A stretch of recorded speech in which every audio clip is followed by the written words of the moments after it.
ಮನೋವಿಹಾರಿಣಿ.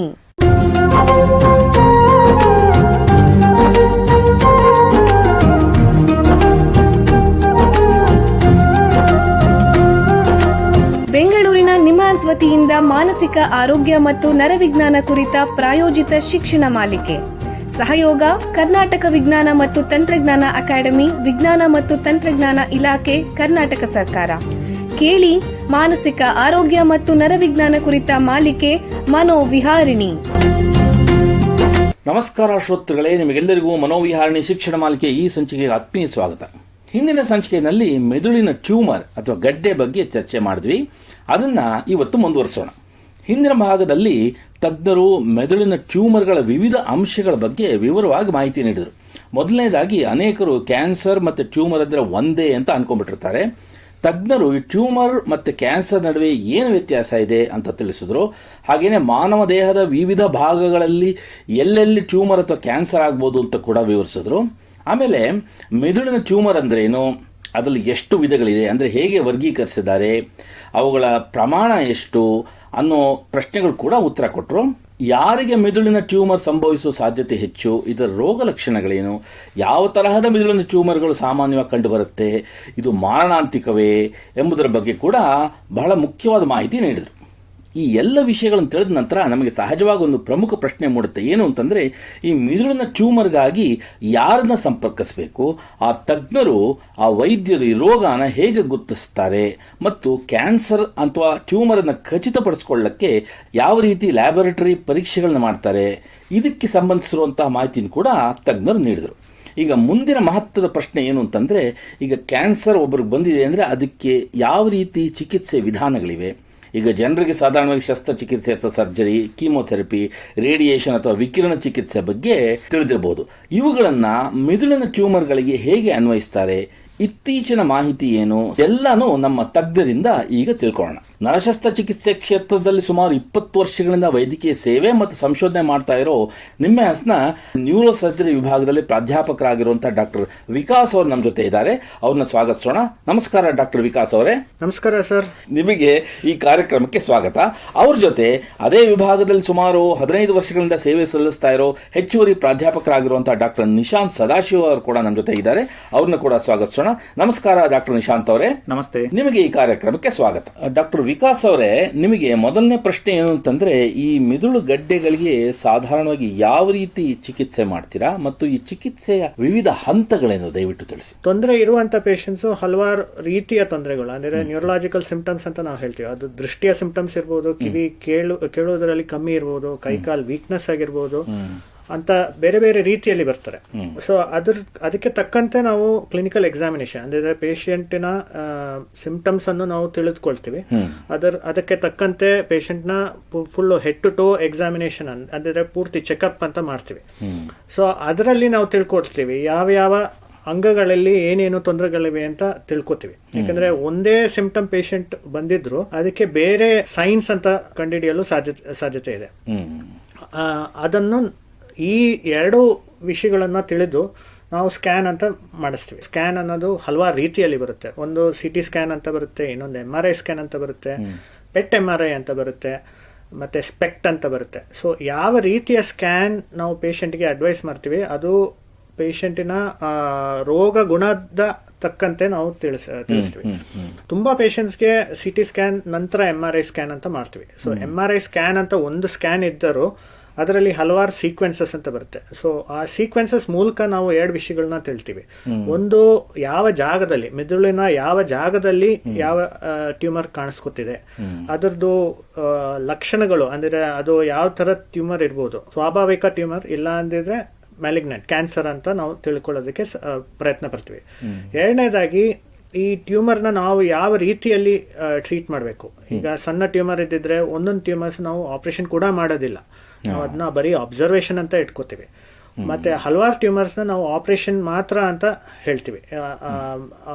ಕೆಲವು ಟ್ಯೂಮರ್ಸ್ನ ನಾವು ಆಪರೇಷನ್ ನಂತರ ಬೇರೆ ಥರ ಟ್ರೀಟ್ಮೆಂಟ್ಸ್, ಅಂದರೆ ಬೇರೆ ಥರ ಕ್ಯಾನ್ಸರ್ಸ್ಗೆ ಯಾವ ಥರ ಟ್ರೀಟ್ಮೆಂಟ್ ಕೊಡ್ತೀವಿ ಅಂದರೆ ಆಪರೇಷನ್ ನಂತರ ಕೀಮೊಥೆರಪಿ, ರೇಡಿಯೇಷನ್ ಅಂತ ಟ್ರೀಟ್ಮೆಂಟ್ಸ್ ಕೂಡ ನಾವು ಪ್ರಿಸ್ಕ್ರೈಬ್ ಮಾಡ್ತೀವಿ. ಸೊ ಟ್ಯೂಮರ್ನ ಗುಣ ನಾವು ಹಲವಾರು ರೀತಿಯಲ್ಲಿ ತಿಳ್ಕೊಳ್ಳೋದು. ಒಂದು ಸ್ಕ್ಯಾನ್ ಮೂಲಕ, ಇನ್ನೊಂದು ಪೇಷಂಟ್ ಯಾವ ರೀತಿ ಪ್ರೆಸೆಂಟೇಷನ್ ಅಂದ್ರೆ ಎಷ್ಟು ಟೈಮ್ನಲ್ಲಿ ರೋಗ ಲಕ್ಷಣಗಳು ಕಾಣಿಸಿಕೊಂಡಿವೆ, ಅದ್ರ ಮೂಲಕ ನಾವು ಟ್ರೀಟ್ಮೆಂಟ್ನ ನಾವು ಅಳವಡಿಸ್ತೀವಿ. ಹಲವಾರು ಮೆದುಳಿನ ಟ್ಯೂಮರ್ಸ್ಗೆ ನಾವು surgery first line of treatment ಅಂದ್ರೆ ಆಪರೇಷನ್ ಮೂಲಕ ಟ್ಯೂಮರ್ನ ತೆಗೆಯಬೇಕು ಅಂತ ನಾವು ಪೇಷಂಟ್ಗೆ ತಿಳಿಸ್ತೀವಿ.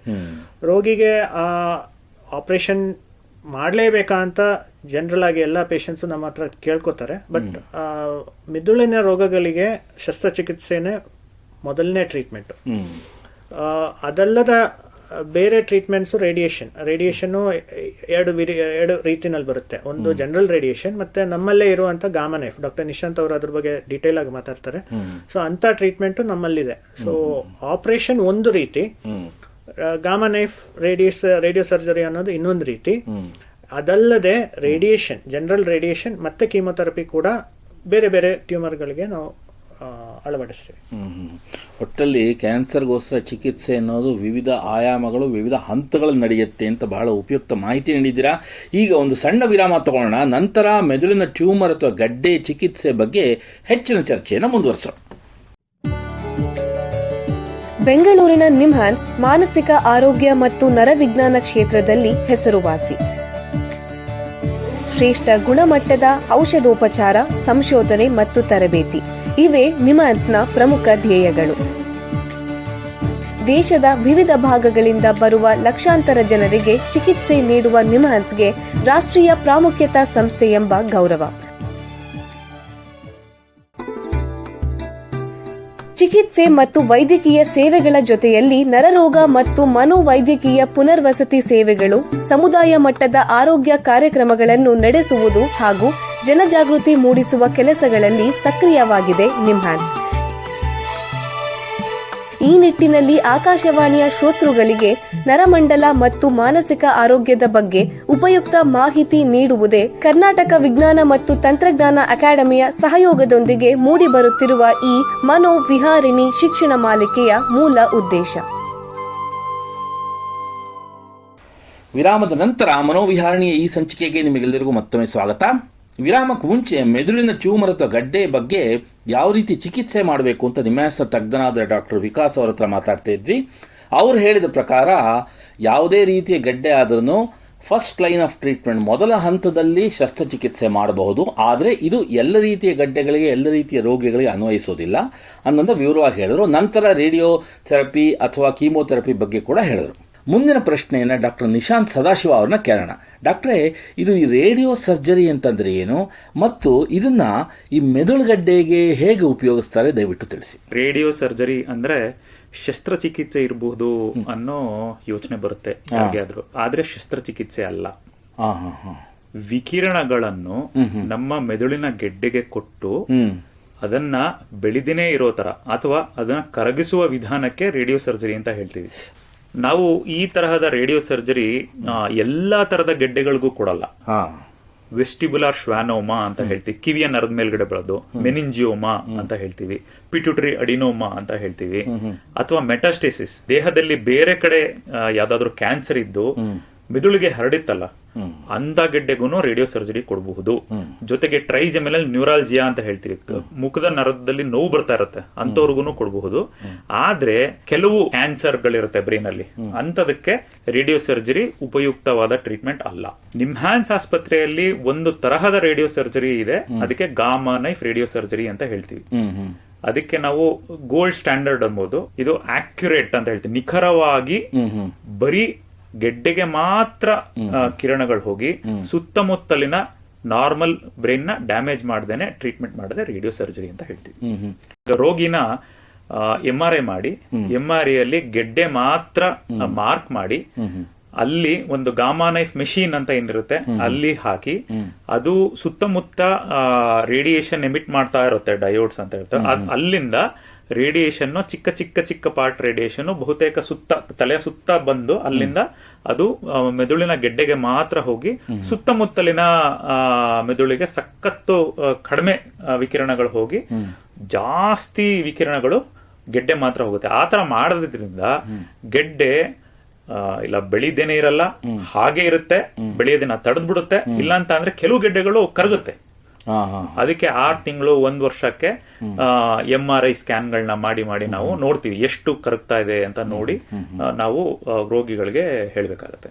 ಡಾಕ್ಟರ್ ವಿಕಾಸ್ ಅವರೇ, ಈಗ ಶಸ್ತ್ರಚಿಕಿತ್ಸೆ ನಂತರ ಚೇತರಿಸಿಕೊಳ್ಳುವ ಸಾಧ್ಯತೆಗಳೇನು ರೋಗಿಗಳಿಗೆ ದಯವಿಟ್ಟು ತಿಳಿಸಿ. ಮೆದುಳಿನ ಶಸ್ತ್ರಚಿಕಿತ್ಸೆ ಅನ್ನೋದು ಯಾವುದೇ ಪೇಷಂಟ್ನ ಜೀವನದ ಒಂದು ಮುಖ್ಯವಾದ ವಿಷಯವಾಗಿ ತಿಳ್ಕೊಬಹುದು. ನಾವು ಆಪರೇಷನ್ ನಂತರ ಎಕ್ಸ್ಪೆಕ್ಟ್ ಮಾಡೋದು ಏನು ಅಂದಿದ್ರೆ, ಆಪರೇಷನ್ ನಂತರದ ದಿನ ಪೇಷಂಟ್ ಬೆಳಿಗ್ಗೆ ಎದ್ದು ಸ್ವತಃ ಟೂತ್ ಪೇಸ್ಟ್ ಬ್ರಷ್ ಮೇಲೆ ಹಾಕಿ ಸ್ವತಃ ಬ್ರಷ್ ಮಾಡಬೇಕು ಅನ್ನೋದು ನಮ್ಮ ಒಂದು ಗೋಲ್.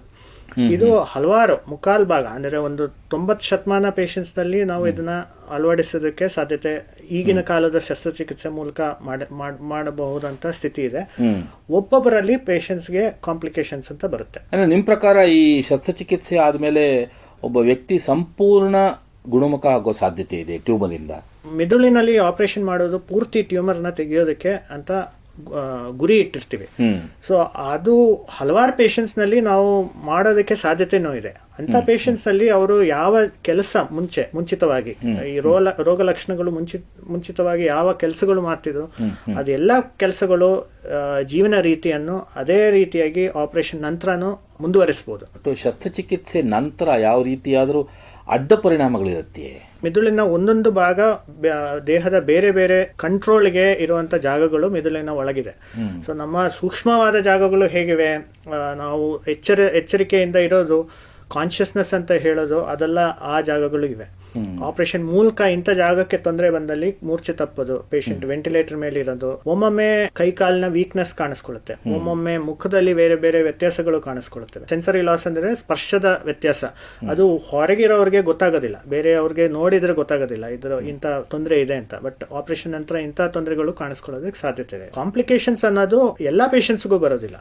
ತುಂಬಾ ಸಣ್ಣ ಪರ್ಸೆಂಟೇಜ್ ಪೇಷಂಟ್ಸ್ಗೆ ಇಂಥ ಕಾಂಪ್ಲಿಕೇಶನ್ಸ್ ಕಾಣಿಸ್ಕೊಳ್ಳುತ್ತೆ.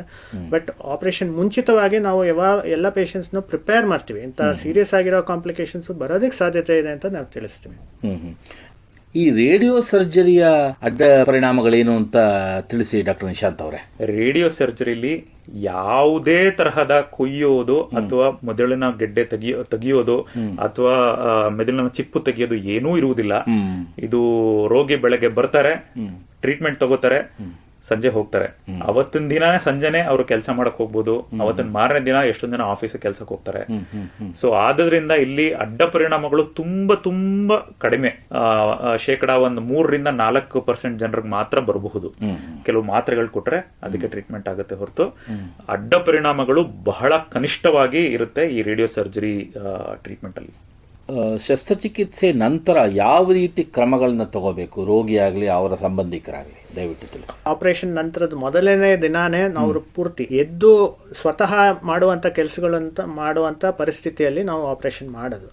ಸೊ ಹಲವಾರು ಸರ್ಜರಿಗಳು ಅಂದರೆ ಟ್ಯೂಮರ್ ಅಲ್ಲದೆ ಇರೋದು, ಬೇರೆ ಟ್ಯೂಮರ್ಸ್ನಲ್ಲೂ ಹಲವಾರು ಟ್ಯೂಮರ್ಸ್ನ ನಾವು ಆಪರೇಷನ್ ಮಾಡಿದ್ದಲ್ಲಿ ಗಾಯ ವಾಸಿಯಾಗೋವರೆಗೂ ನಾವು ಒಂದು ಸ್ವಲ್ಪ ಗಾಯದ ಕೇರ್ ತಗೊಳ್ಳೋದು ಬಿಟ್ಟು ಬೇರೆ ಬೇರೆ ಎಲ್ಲ ಕೆಲಸಗಳನ್ನು ಪೇಷಂಟ್ ಮಾಡುವ ತಕ್ಕಂತು.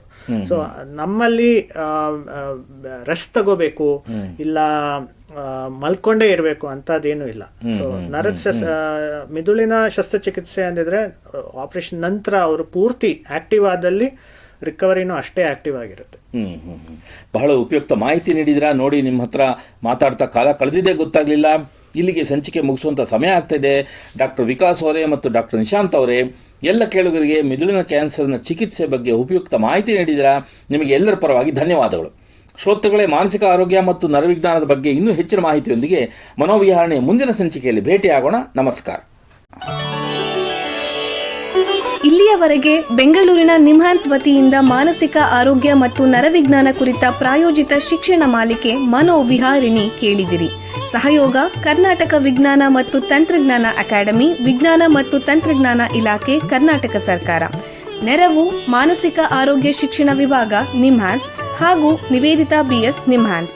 ಸಂಗೀತ ಸಂಯೋಜನೆ ಕೆ ಕಲ್ಯಾಣ್. ಪರಿಕಲ್ಪನೆ, ನಿರೂಪಣೆ ಮತ್ತು ನಿರ್ಮಾಣ ಡಾಕ್ಟರ್ MM ಶ್ರೀನಿವಾಸ್ ಭರತ್, ನಿಮ್ಹಾನ್ಸ್. ನಿಮ್ಮ ಸಂದೇಶಗಳನ್ನು ಕಳಿಸಬೇಕಾದ ದೂರವಾಣಿ ಸಂಖ್ಯೆ 7891105524 7899105524. ವಾಟ್ಸ್ಆಪ್ ಸಂದೇಶಗಳು ಮಾತ್ರ. ಈ ಕಾರ್ಯಕ್ರಮದ ಮುಂದಿನ ಸಂಚಿಕೆ ಮುಂದಿನ ವಾರ ಇದೇ ಸಮಯಕ್ಕೆ ಮನೋವಿಹಾರಿಣಿ ಮಾಲಿಕೆಯಲ್ಲಿ.